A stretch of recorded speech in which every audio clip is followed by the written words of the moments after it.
Tragedi memilukan menimpa seorang sopir asal Jakarta Utara bernama Heri Supriyadi, 54, yang ditemukan dalam mobil truk merek Hino warna hijau dengan nomor polisi B9080 WXQ.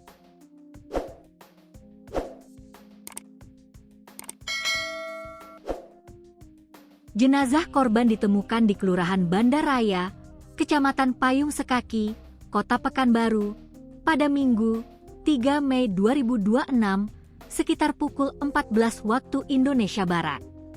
Seorang pengurus kendaraan, Willy Tikaso, yang pertama kali menemukan jenazah korban. Willy menaruh kecurigaan ketika posisi truk tak kunjung bergerak saat dipantau melalui GPS.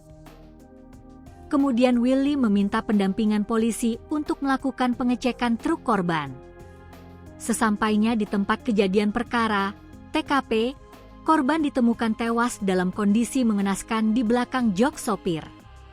Jenazah Heri ditemukan keadaan terikat tali, bagian wajah dilakban, serta ditutup menggunakan koran. Pihak kepolisian langsung melakukan olah tempat kejadian perkara, TKP. Polisi juga telah meminta keterangan sejumlah saksi, termasuk pekerja bengkel dan warga sekitar lokasi kejadian. Berdasarkan hasil penyelidikan awal, korban tewas karena kehabisan oksigen. Mengingat wajah korban dilakban dan tangannya diikat. Kapolsek Payung Sekaki AKP Rafidin Lumban Gaol mengatakan, mengonfirmasi penemuan jenazah sopir di dalam truk. AKP Rafidin juga mengatakan bahwa jenazah korban kemudian dievakuasi ke RS Bayangkara Polda Riau untuk dilakukan pemeriksaan lebih lanjut.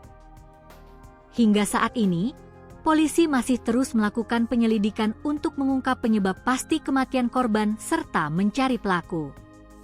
Kami masih melakukan pengembangan untuk mengungkap kasus ini, ujarnya, Senin, 4 Mei 2026. Saat ini, kasus tersebut masih dalam penyelidikan pihak kepolisian.